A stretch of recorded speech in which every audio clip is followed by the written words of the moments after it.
it do? It's your boy T-Lee, and I'm back with another episode of Dr. Insanity. Killer wife realizes police found husband's dead body. Let's get into this, man. You already know, we already say you're gonna get caught. What's done in the dark will come to the light. Alright, here's the deal. You're being charged with murder.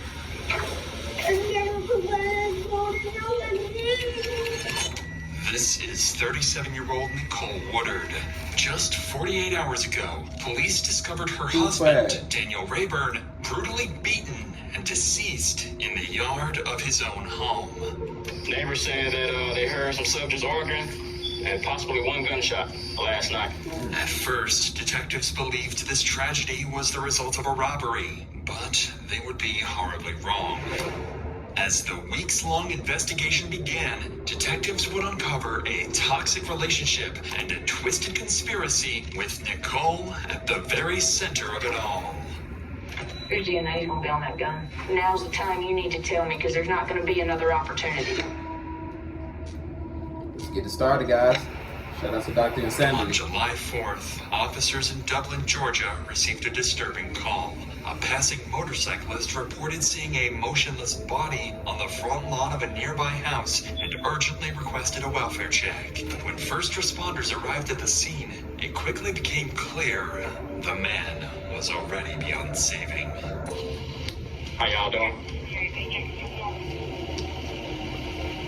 Blood come across his arm right there. He's laying like somebody getting attacked or a job or something.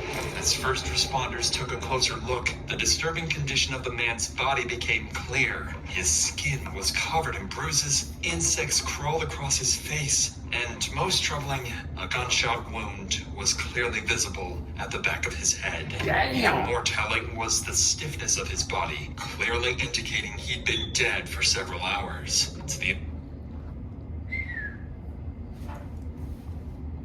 Come on now, don't do this. Yeah, what's going on? Officers on scene, one thing was immediately clear. Right. This was a homicide, and they needed to figure out who this man was and why he was so brutally killed. Luckily, it wouldn't take long before officers began uncovering crucial details. Do we even know we don't know his name, do we? Yeah, we ran it. That's as far as that. Okay. Positively identified him. 26 radio. Off that 28 that was ran at this location, we'll come back to. 26 that come back to a Daniel Rayburn, you know one?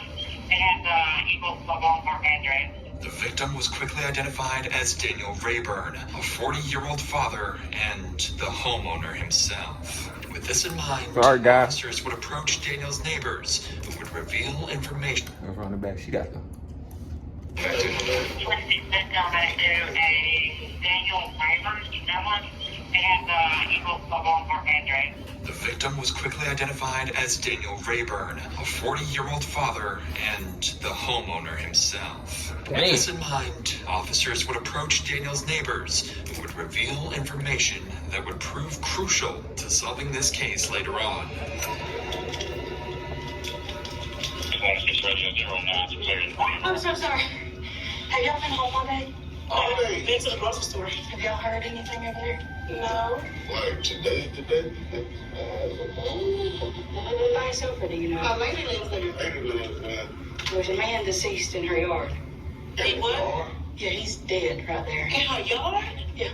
Oh, my. Is he black? Daughter said there was somebody working last night. Mama. He said she called him. Call me up. And she said, Mama, it went by her. She said it was a gun. Come here. You see his body? Oh, somebody right here to the corner? Yeah. Oh, wow. This lady lives there with him. Man, she's that's the same lady that came. Her name is Nicole. Nicole? Yeah. Is she younger or older? She's younger than us. So I'm 43, so she might be in her early 30s, early to mid 30s. We found him. Some passerbys just come by. He's been there for a while. Later across the road, heard one here, and about 1 a.m. heard one shot. There's supposed to be a female that resides here by the name of Nicole. White female. You know? See if she's inside. Yes. We'll knock on the door and then see if it's unlocked. We can see can we do a welfare check. Officers didn't know who Nicole was yet, but she would become a very familiar figure over the coming days. Without wasting any time, officers moved to search Danielle's home, and what they would find inside would soon blow the case wide open. But before we continue, it's worth noting that situations like these can be going along. Oh, helped me over this problem. Their help. So if you're struggling, consider joining BetterHelp. Start fresh, any Dr. Insanity investigation. Officers were about to search Danielle's home, aware there could be another victim, or even someone dangerous hiding inside. There's the door locked. If you could imagine your ideal way of working, what would it look like? Monday.com? Make it.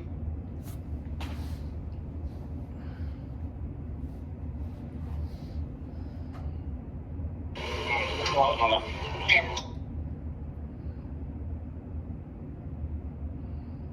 All units from Evan 10-3. Police department. Police department. Police department.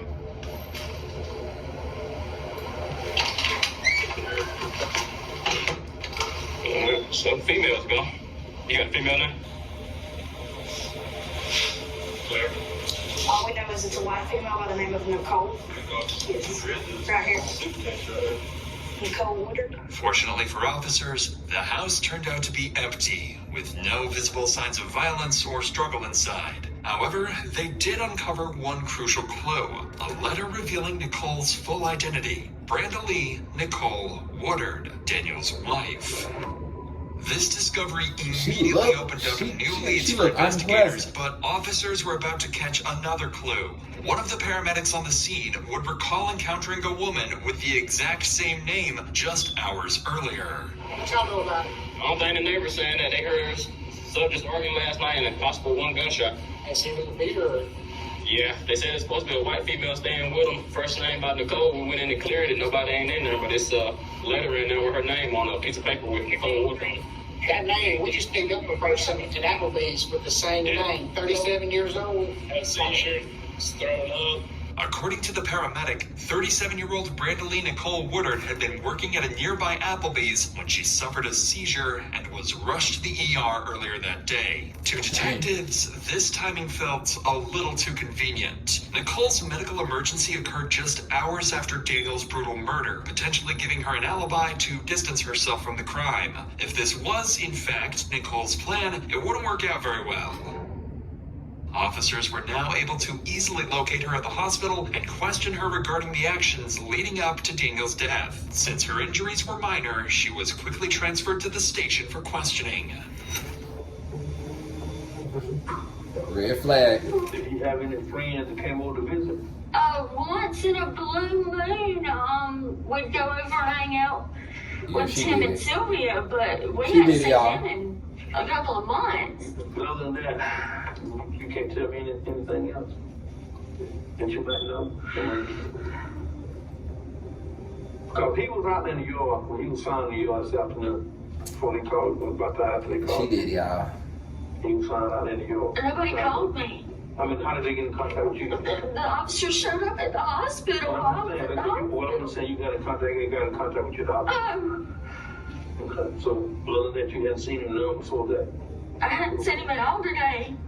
Even though Nicole insisted she had no idea what happened to Danielle that night, her demeanor told the detective a different story. Her shaky voice and uneven answers indicated extreme nervousness. She seemed on edge, uncomfortable, and far from natural. These subtle cues could mean one of two things. Either Nicole was genuinely shocked to learn that Danielle was killed, or she was hiding something.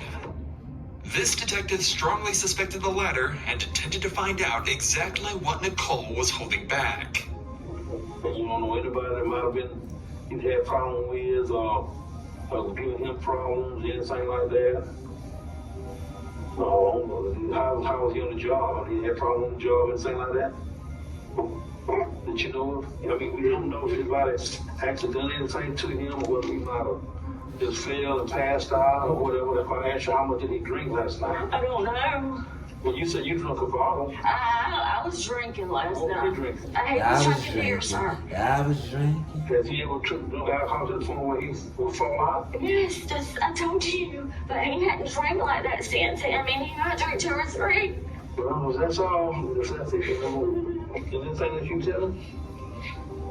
According to Nicole, she and Daniel had been drinking the night before when a verbal argument escalated into a physical altercation. However, she still insisted that he was alive and well when she left. Ultimately, detectives weren't able to get any useful information from Nicole and had no choice but to let her go.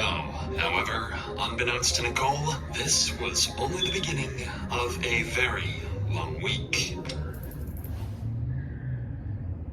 Hey, iBuy Direct here. We take the hassle out of buying eyewear by sending the store to your screen.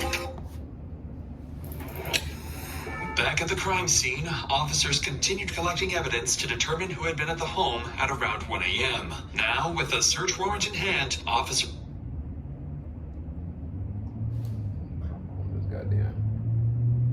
moved into Daniel's home, hoping it would hold the evidence they desperately needed.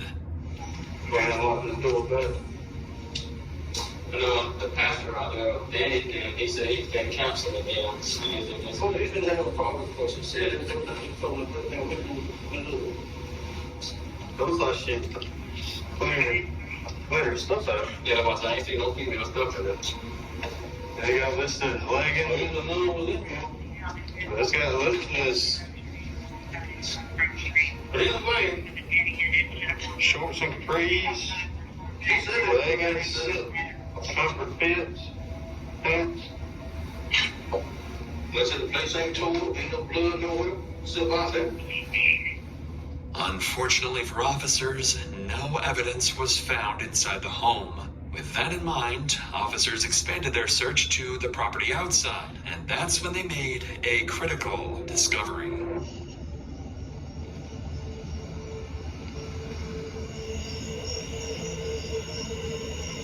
Hey, did I get the trail?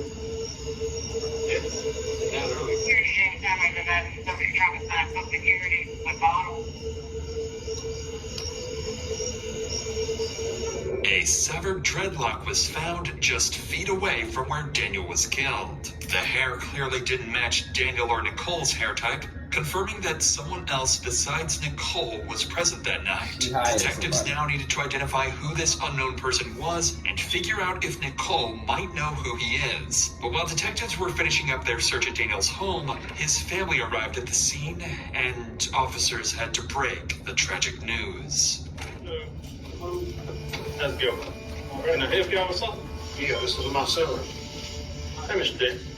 Let's go. Go. Doing all right? Yeah, I'm good. But I can't remember your name. Matthew Lloyd. We had passed by or see somebody laying down, and they called me out here, and that's when I seen him. Was he married or anything? He was living with him. What was that woman's name? In the cold water. What we call poison beach. Excuse me. Although the family's comments about Nicole were somewhat vague, one thing became clear. Daniel and Nicole likely had a deeply troubled relationship. But she said, bump it up, shut up, can't do it right now. She is a poison bitch. Oh God, Granny like she is. And officers needed solid evidence if they were going to identify Daniel's killer. Before wrapping up for the day, investigators would review surveillance footage from the neighbors across the street and spotted Nicole leaving in her dad's car earlier that morning. Additionally, when police analyzed Nicole's phone records, they discovered that she had placed a call shortly before Daniel's murder. With suspicions now firmly centered on Nicole, investigators began questioning her acquaintances to find out what they knew about her troubled, deteriorating relationship with Daniel and potential involvement in his death. That's when they first heard the name Misty Edge, a friend of Nicole's who, as it turned out, had received a visit from her just hours after the murder.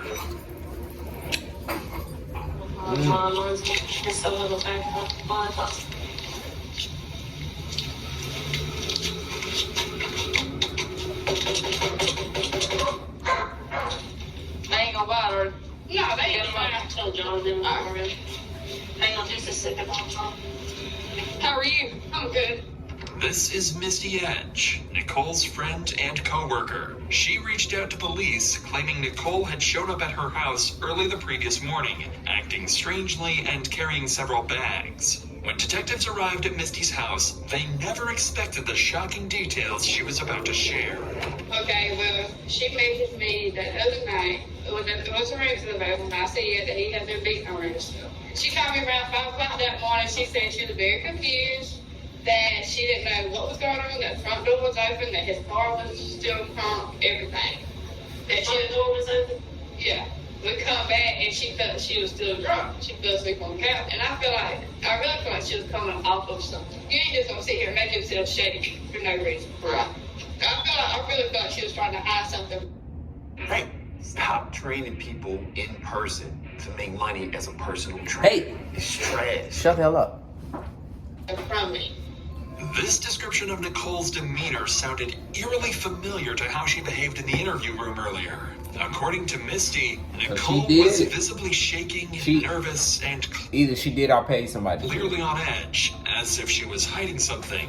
Whatever Nicole had seen or knew clearly made her unstable, possibly explaining her sudden seizure and fainting earlier that day. But what detectives quickly realized was that Misty herself knew far more than she initially let on. And for reasons of her own, she decided to drop the biggest bombshell yet. Let me ask you this, when did she tell you about that? She told me that she had made a phone call. And what? Get rid of that. She also said she wants him dead, but then she don't want him dead. She walks to my front door and was like, Misty, hit me in my eye. I said, what? Hit me in my eye. I said, no, I'm not doing that. That's not me. I don't have nothing. I have no record. No, I've been good my whole life. So no, that's not me. She said she needs an alibi. Detectives now had a testimony supporting their suspicions that Nicole was at the house around the time Daniel was killed. Even worse, Nicole supposedly made some phone calls to, quote, take Daniel out. Not only had she likely witnessed the murder, but she may have even coordinated it. It was time to find Nicole. This time, there would be no walking away. How are you? The next day, investigators set up a meeting with Nicole at her sister's house, prepared to see just how much her story would hold up under pressure. The goal was to pressure her into revealing the names of the people she called that night and what exactly she had told them. All right, here's the deal. You know why we're here? His name? Then, unfortunately, what are we here for? Daniel and him not being here anymore. And y'all suspect because of the fact that me and him have been fussing and fighting and stuff so much lately that I may have had something to do with it, and I swear I don't. I mean, I told him at times, yeah, you're going to keep on a beat your ass or some shit like that, but I swear I've never put my hands on him. The furthest I've done is I pushed him backwards. I've never put my hands on him, and I never would. He's the one that beat the crap out of me back in November. I was in Waynes.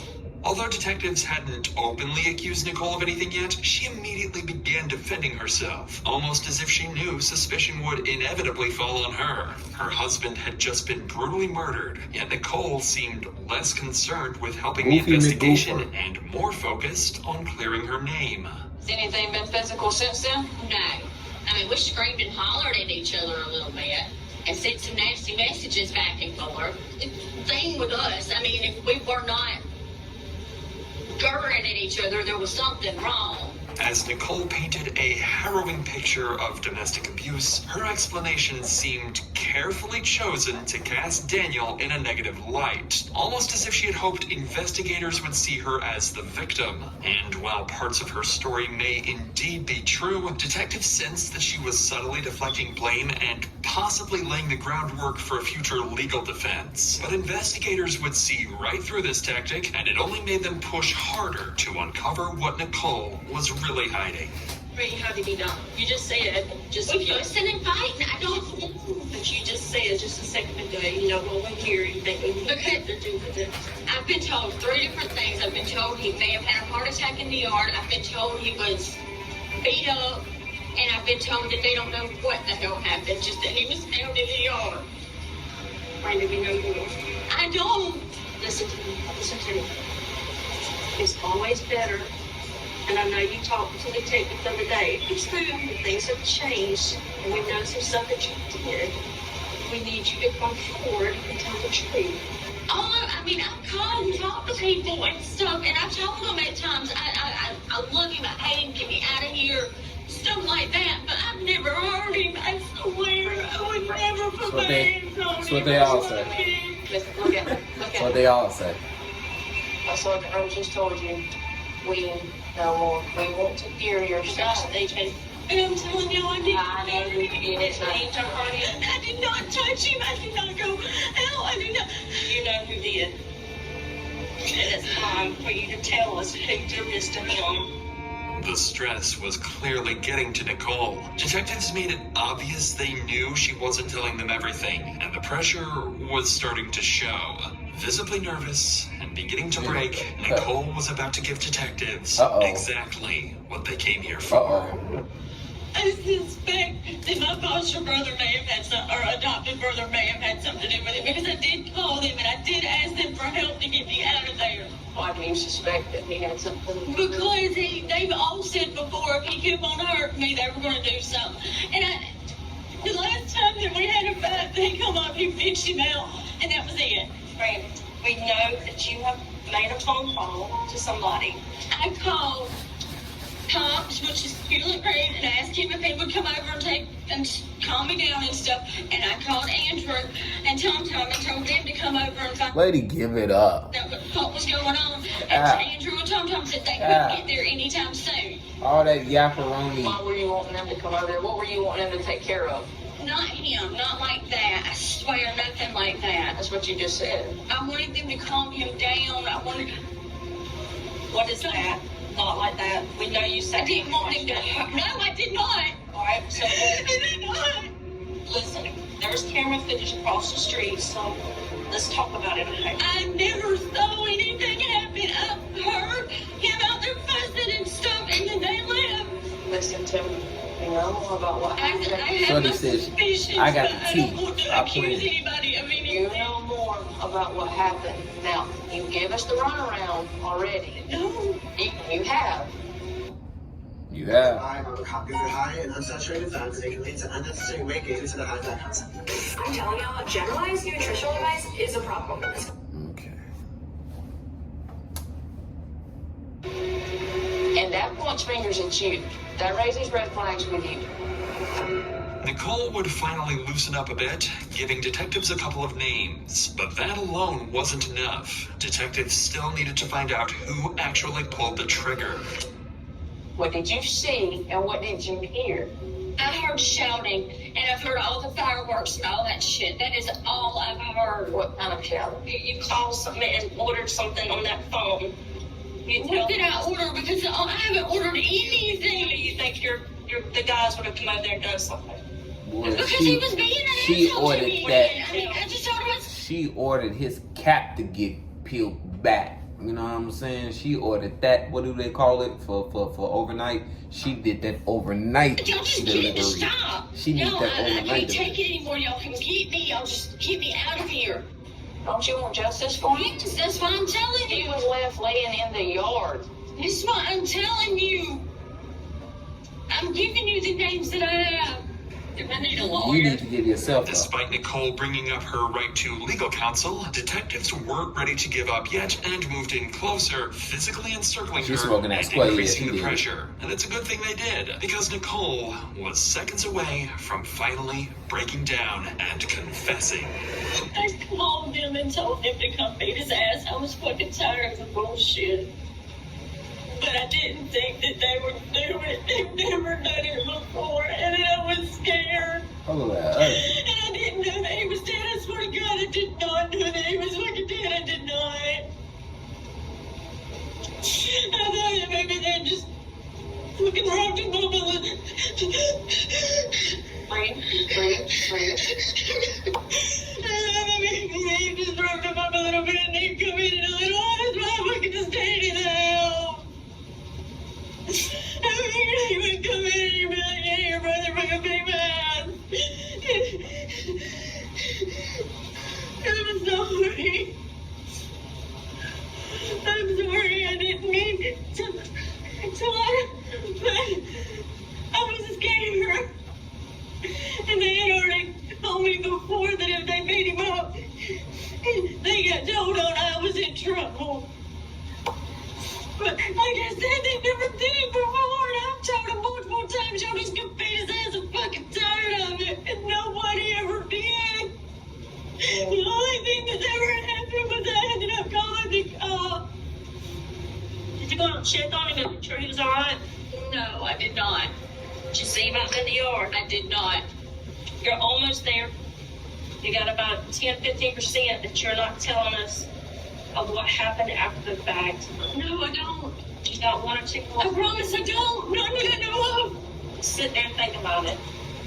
Even if parts of Nicole's story were true, her overwhelming emotional reaction seemed driven more by panic and fear than genuine sorrow. And by now, detectives had everything they needed to move forward, and Nicole would be arrested and taken to prison.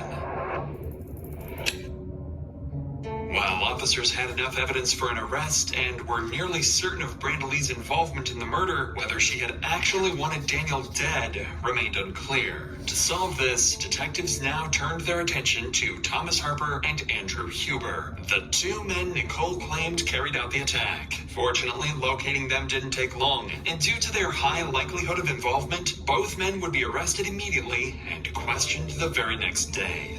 During their arrest, police discovered a piece of clothing with bloodstains at Andrew Huber's residence. After running a DNA test, this would prove to be Daniel's blood, confirming that Andrew was present that night, and he would be charged with murder. Still, there was one person left, and a final nail in the coffin for Nicole, her adopted brother, Thomas Harper. During his arrest, officers discovered a handgun along with 4 spent casings directly matching the bullet fired into Daniel's head. On top of that, the dreadlock found at the crime scene would turn out to be a direct match to Thomas himself. Neither Andrew nor Thomas ever claimed Nicole was outside during the fight. However, police could confirm that Nicole had seen Daniel leave and heard gunshots, yet she never checked on him and never called 911. Instead, she simply walked away, choosing to protect Andrew and Thomas. This, paired with Misty's disturbing witness statement and the phone logs confirming the timeline, was more than enough evidence for police. Nicole may not have pulled the trigger herself, but she set it all into motion.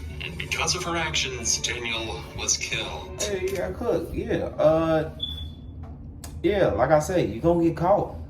Stay out of trouble, man. Yeah, stay out of trouble. Stay out the way. Stay in with the right crowd, man. Hey, man. Let me know in the comments what y'all think about this, man. This is a crazy one to me. This is kind of like, kind of left field because I thought it was her. Yeah, but let me know in the comments what y'all think about this, man. I appreciate y'all for watching, man. We on the road to 100K subscribers, and I'm out.